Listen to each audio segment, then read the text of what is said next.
Meus irmãos, a paz do Senhor. Para mim é um grande prazer estar aqui mais uma vez com os irmãos. A nossa finalidade aqui é compartilhar um pouco da palavra do Senhor nosso Deus. Nessa sequência temos estudado aqui a segunda epístola do nosso tão amado apóstolo Pedro.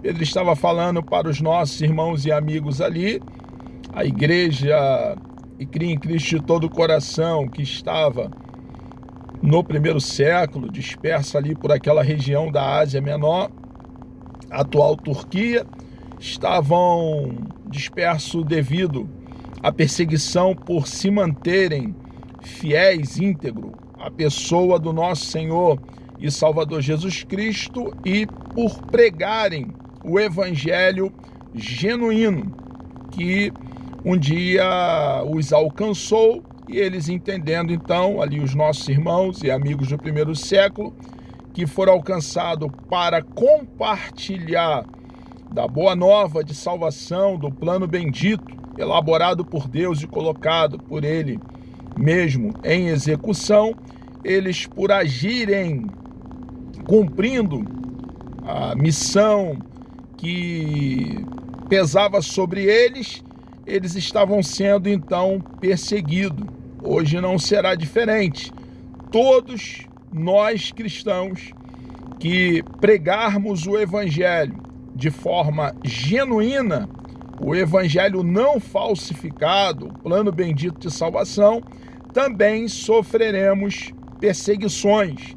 Precisamos nos manter cumprindo a nossa missão, entendendo que recebemos a vocação da parte do nosso bendito e precioso Deus, o Deus de toda graça. Então Pedro está ali trazendo doutrina, orientação, clareza de como os nossos irmãos ali no primeiro século deveriam se comportar, tendo a Bíblia como um manual, a sua regra de fé e prática, a sua bússola, e serem governados pela palavra de Deus, e está falando conosco também, igreja do século 21, que cremos em Cristo de todo coração.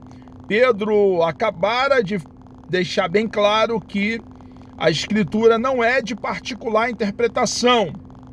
Há um livre exame, não livre interpretação. Todos os cristãos, todos nós, somos orientados pelo nosso Senhor e Salvador Jesus Cristo a examinar as Escrituras. Então, o exame é livre. Devemos tomar tempo para debruçarmos sobre o rolo sagrado. A interpretação não é livre. Há uma interpretação dada por Deus. Foram aproximadamente 40 escritores que registraram a palavra do nosso Deus, foram inspirados pelo Espírito de Deus. O Espírito de Deus, a terceira pessoa da Santíssima Trindade, soprou para dentro deles, e eles registraram com isenção de erro um Deus perfeito. A sua palavra é perfeita e o autor último é o nosso Deus. Então Deus deu a sua palavra, enviou a sua palavra, a palavra dele, o cano sagrado, a vara de medir, é a revelação dele para toda a humanidade. Precisamos entender a Bíblia num todo, dentro do seu contexto, para então, uma vez entendendo a vontade do nosso Deus, tornar essas verdades realidade na nossa própria vida. Então, Pedro deixa bem claro que a Escritura não é de particular interpretação. Ele acabara de falar no capítulo 1, no versículo 20. Sabendo, primeiramente isto, ele está falando para a igreja, para cada um de nós que cremos em Cristo de todo o coração, de toda a época, toda a história. Enquanto nós cristãos, que cremos em Cristo todo o coração, estivermos aqui em peregrinação, passando a nossa geração, as gerações posteriores, aqui está a palavra do nosso Deus para nós que cremos nele de todo o coração. Sabendo primeiramente isto, o que, Pedro? Que nenhuma profecia da Escritura é de particular interpretação. As profecias, elas devem ser entendidas da maneira que foram vaticinadas, proferidas. Elas apontavam para nosso Senhor e Salvador Jesus Cristo, que Jesus viria para nos reconciliar com Deus Pai, viria para nos resgatar do mercado de escravo, viria para nos dar vida e vida com abundância, vida verdadeira. E cabe cada um de nós entendermos a verdade de Deus para nós.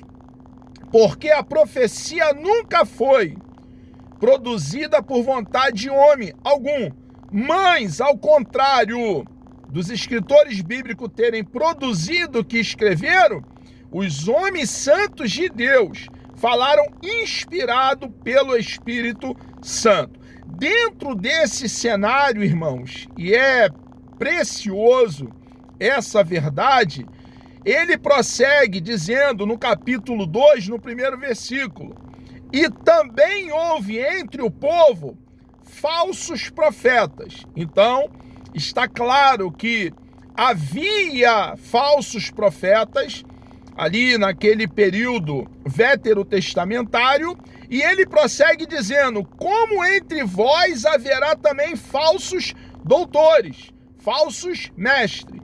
Então, nós precisamos estar, nós, a igreja, nós cristãos, acautelados e prudentes, porque já fomos avisados de antemão sobre falsos profetas e falsos mestres. Os falsos profetas são aqueles profetas que formatam a mensagem. A mensagem nasce neles. É a falsa doutrina da confissão positiva, que tem no seu conteúdo um ensinamento que Deus não pode agir nessa esfera a não ser que liberemos uma palavra de ordem, que Deus, ele precisa de uma autorização nossa para que então ele possa agir. Essa falsa e velha heresia tira a soberania de Deus dele. Ele deixa de ser um Deus soberano para ser uma marionete na sua mão, minha irmã, meu irmão, e na minha mão, nós comedores de farinha com rapadura. Deus deixa de ser o soberano, de ter autoridade, ter as rédeas da história nas mãos, e nós passamos a ser o soberano, o centro, ter as rédeas da história nas nossas mãos. Agora alguém quer colocar uma nova roupagem dizendo que é uma palavra profética. Irmãos, não há nenhuma coadunação, fundamentação, respaldo, coerência bíblica para a podre doutrina, esse câncer maldito da confissão positiva, que infelizmente adentrou em muitos dos nossos arraiais e já estamos orientados de antemão que a profecia que vem da parte de Deus nasce em Deus, passa por nós, irmãos, no sentido aí de dom de profecia que eu estou agora abordando, passa por nós. Deus nos usa como um canal, como um instrumento, um vaso de barro. A profecia não é formatada por nós mesmos. Deus nasce nele, passa por nós para atingir um propósito, cumprir uma finalidade pré-estabelecida pelo nosso amado e bondoso Deus. Nós somos assembleanos e cremos na atualidade dos dons espirituais. Nós observamos biblicamente o episódio ali em que Ezequiel estava no meio de um vale de ossos secos e Deus faz uma pergunta a Ezequiel: poderão esses ossos viverem, Ezequiel? Para que entendamos. Em algum momento estou parafraseando o texto. Poderão? Ele era um profeta, irmãos. O profeta Ezequiel, ele estava agora lá no exílio babilônico, onde ele fora levado na segunda leva de presos, ali judeus, para o exílio. Ele fora levado para lá. Era um homem que, assim como Enoque, como Noé, andava com Deus, desfrutava de comunhão, relacionamento, intimidade com o Eterno. E se é hoje, nós diríamos: claro, é só eu declarar, é só eu permitir, liberar uma palavra de ordem, que aí o Senhor terá poder, aval para agir. O que o profeta diz, irmãos? Quando Deus diz para ele: poderão viver esses ossos, ele se submete à autoridade do Eterno. Ele sabe que quem tem as rédeas da história nas mãos é Deus. Que Deus é quem governa. Deus é quem está no trono. Deus é quem é o centro. E ele usa a seguinte expressão: tu o sabes. Ele só profetiza quando recebe ordem em seguida para profetizar, porque a profecia não é formatada no homem. A profecia nasce em Deus e passa pelo vaso, pelo instrumento, pelo canal usado por Deus. Essas heresias velhas foram formatadas por homens como Kenneth Copeland, Osborne, Frederick Prince, e teve os seus propagadores, os grandes hereges, Morris Cerulo, Benenrim e muitos outros. Nós cristãos, ao ouvir tais ideias, precisamos, como crentes bereanos que somos, examinar o rolo sagrado, irmãos, para buscar coerência, coadunação com essas ideias. Uma vez tendo a Bíblia como aferidor e a verdade, a Bíblia é o padrão, entendendo que essas ideias são nocivas, deletérias e não são bíblicas. A Bíblia nunca ensinou confissão positiva no seu todo, dentro do seu contexto. Rechaçarmos, nos opormos, assim como os apóstolos do nosso Senhor e Salvador Jesus Cristo fizeram. As nossas doutrinas devem ser as doutrinas dos apóstolos. A doutrina que os apóstolos receberam da parte do nosso Senhor e Salvador Jesus Cristo, quando eles estiveram com o nosso Senhor no seu ministério público, que durou 3 anos a 3 anos e meio. Nós precisamos, irmãos, a cada dia tomar tempo para examinar as Escrituras, não a galope, não as carreiras, mas devagarzinho, com calma, para não sermos engodados, levados por qualquer vento de doutrina. Então Pedro aqui já nos fazia o alerta. No primeiro século, e também houve entre o povo falsos profetas, como entre vós haverá também falsos doutores. Os falsos profetas, com as suas confissões positivas, eles engodam o rebanho. E nós precisamos defender o rebanho. O líder genuíno, vocacionado por Deus, alimenta o rebanho com Bíblia e protege o rebanho com a palavra do nosso Deus. Defende o rebanho, ensinando ensinamentos bíblicos de forma genuína, alimentando o rebanho para que o rebanho amadureça, desenvolva na palavra e não seja aí, então, engodado. As profecias hoje não se cumprem como se cumpria alguns anos atrás. Por quê? Porque não são profecias, são confissões positivas, elaboradas pelo homem e não nascidas no nosso Deus. Ele faz ainda um alerta. Também haverá entre vós falsos doutores, falsos mestres. Quando nós nos depararmos com alguém ensinando a palavra de Deus, precisamos manter o rolo sagrado, as sagradas letras abertas, e examinarmos nos mais de 31 mil versículos para analisar se há coadunação, coerência com o ensinamento, com o que está registrado na palavra do nosso Deus. Os apóstolos, irmãos, eles nunca transigiram com ensinamentos falsificados. Pelo contrário, eles não recuaram meio centímetro.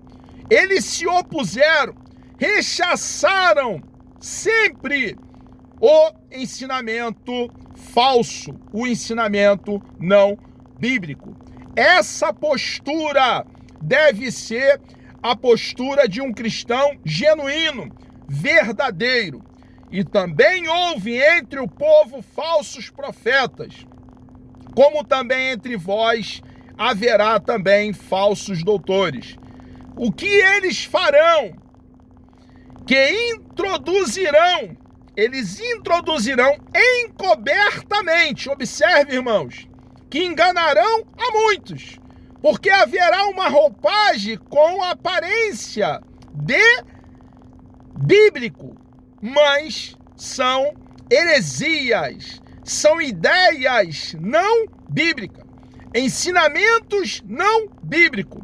Alguns vão usar dezenas e dezenas de versículos bíblicos para dar a impressão que estão pregando a Bíblia, mas estão encobertamente ensinando heresia ao rebanho, o que Jesus nunca ensinou. Falsos doutores que introduzirão encobertamente heresias de perdição. O que eles farão? Negarão o Senhor que os resgatou.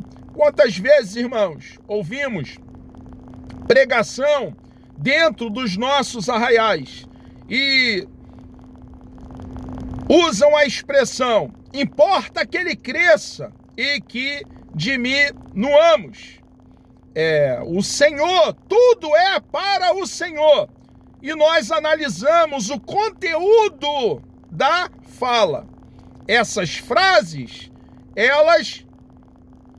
uma delas, importa que ele cresça e que diminuamos, é bíblica.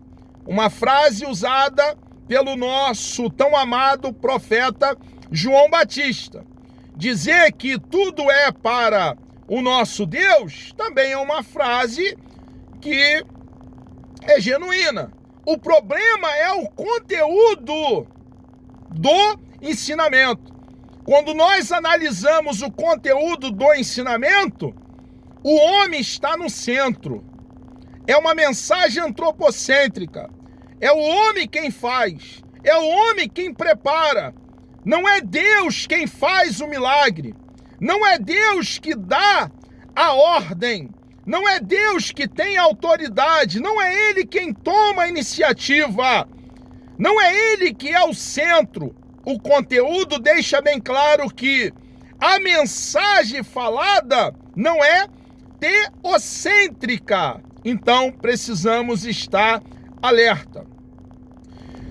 A velha heresia pelagiana adentrou em algumas das nossas Assembleias de Deus de forma encoberta.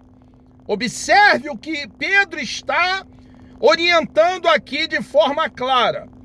Falsos doutores que introduzirão encobertamente heresias de perdição e negarão o Senhor que os resgatou. Vai negar que Jesus tenha nos resgatado.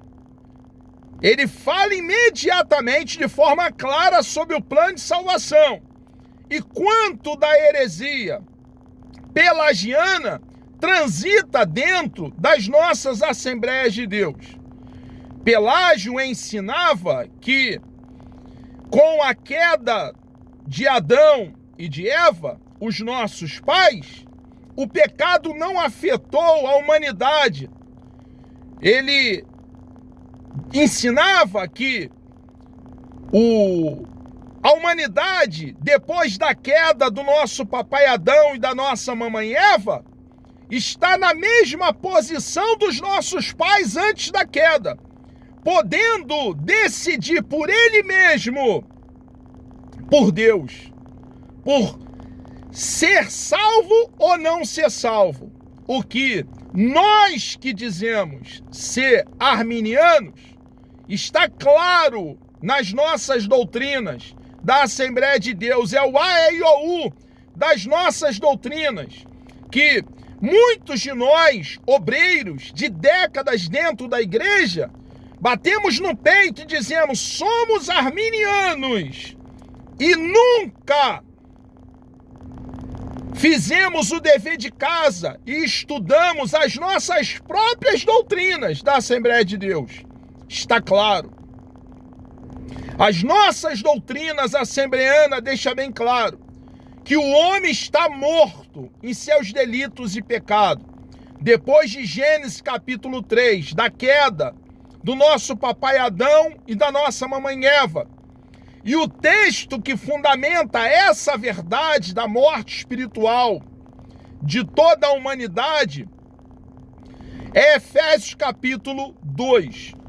E as nossas doutrinas vai nos ensinar que para que um homem, e eu estou aqui falando dos dois gêneros, homem e mulher, possa vir para o nosso Deus, é necessário que esse homem receba capacitação da parte de Deus.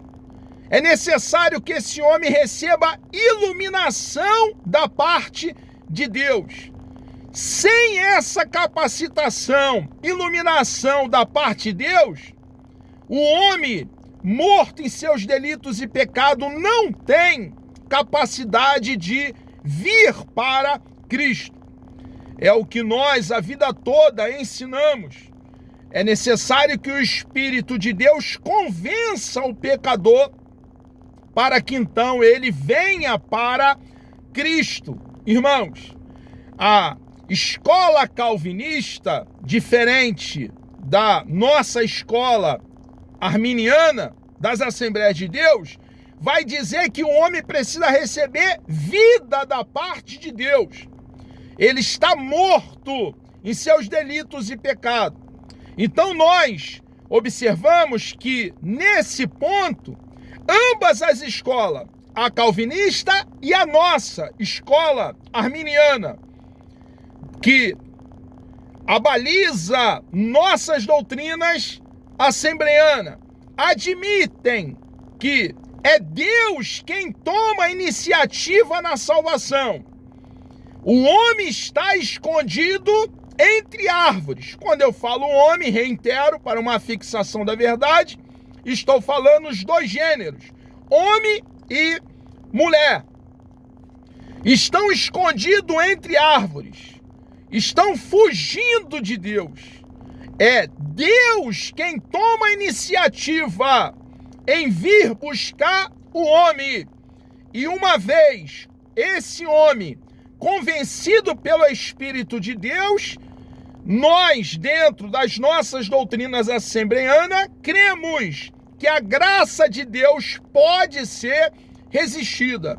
É possível dar de ombro, virar as costas, prevaricar, faltar ao dever e rejeitar a graça de Deus. O que cabe a nós, cristãos, é pregar o Evangelho, disseminar, difundir as boas novas do reino. É o Espírito de Deus quem faz a obra, quem dá iluminação, capacitação, quem convence o homem do pecado, do juízo, da justiça, da condenação do inferno, é Deus. Nós somos arautos, proclamadores da mensagem que dá vida a mortos. Quem toma a iniciativa é Deus em vir salvar o que está perdido. A glória, o mérito, a honra, o louvor, a exaltação somente a Deus pertence. Ele elaborou e colocou em execução o plano bendito de salvação. De forma encoberta, nós não falamos abertamente, dentro de algumas das nossas Assembleias de Deus, está para nós e alguns obreiros de décadas que a salvação está na nossa mão, que nós nos salvamos a nós mesmos. Isso é impossível. Quando nós fazemos essa afirmação que nós nos convertemos, nós nos salvamos a nós mesmos, a salvação depende de nós. Nós estamos nesse momento anulando a morte vicária, a morte expiatória, a grande obra realizada pelo nosso Senhor e Salvador Jesus Cristo. Nós estamos afirmando que o que Jesus fez por nós foi debalde, inútil. Não precisaria ele ter vindo nos salvar se nós, irmãos, tivéssemos condição de nos salvar a nós mesmos. A condição da humanidade hoje, numa visão bíblica e assembleiana, é de morte espiritual. O homem está fugindo de Deus, escondido entre árvores. É necessário que o cristão pregue a boa mensagem de salvação, o Evangelho, que é poder de Deus para a salvação de todo aquele que crê. E esse homem, uma vez não resistindo à graça de Deus, então será salvo. Precisamos ainda, entendendo a boa doutrina assembleiana, que esse homem, uma vez tendo abraçado a causa do cristianismo, precisamos ensinar ainda que precisa permanecer calcado, arraigado, fundamentado, plantado em nosso Senhor e Salvador Jesus Cristo, até o término da sua carreira. É sim possível perdermos a nossa salvação, não nos mantendo em Cristo. Ele é a âncora da nossa salvação. A honra, o mérito, a glória, o enaltecimento somente a Cristo pertence. Ele é o centro. Ele veio nos resgatar, nos salvar. Ele nos redimiu para Ele mesmo. E, estando nele, precisamos então cumprir a missão, a incumbência que pesa sobre cada um de nós. E voluntariamente, com o coração saturado de amor e gratidão por tudo que Ele fez por nós naquela pequena colina, chamada Gólgota, lugar da caveira, no Calvário, que na ocasião estava fora dos muros de Jerusalém, grato por tudo que ele já fez por nós, então cumprir a missão que recebemos da parte do nosso amado e tão bondoso Deus, o Deus de toda a graça. Doutores falsos que introduzirão encobertamente heresias de perdição. E o que eles farão? O conteúdo da sua mensagem: negarão o Senhor que os resgatou, trazendo sobre si mesmos repentina perdição. Irmãos, Jesus é a ressurreição e a vida. Jesus é o único caminho. Jesus é a única porta. É a única escada que liga a terra aos céus. Ele é o único mediador entre nós e o nosso Deus. Fora de Jesus não há salvação. Quando negavam o Senhor Jesus Cristo, imediatamente estavam trazendo perdição sobre si. Aquele que rejeita o nosso Senhor e Salvador Jesus Cristo já está condenado. Pedro ainda prossegue, irmãos, e é forte o que ele vai dizer no versículo 2.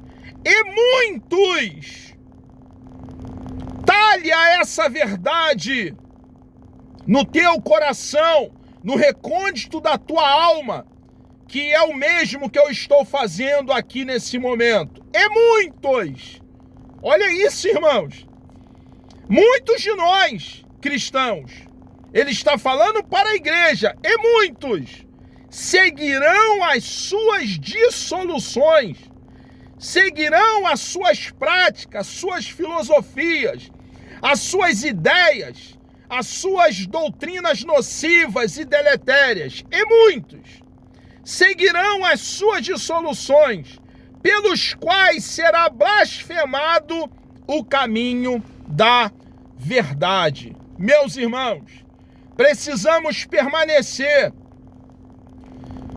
na palavra do nosso Deus.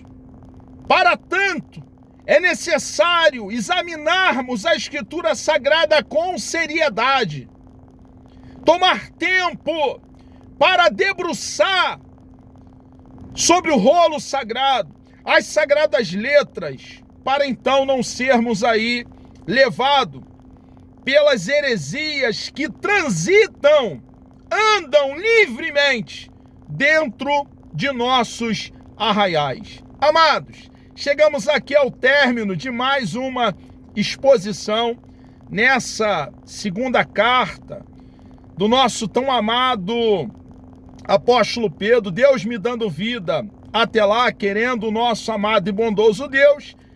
No próximo encontro falaremos aqui no capítulo 2, a partir do versículo 3. Vamos orar? Deus amado, nós louvamos o teu nome, adoramos a tua pessoa bendita. Muito obrigado, meu Deus, por essa grande oportunidade que o Senhor nos concede estarmos aqui falando do teu amor e da tua palavra.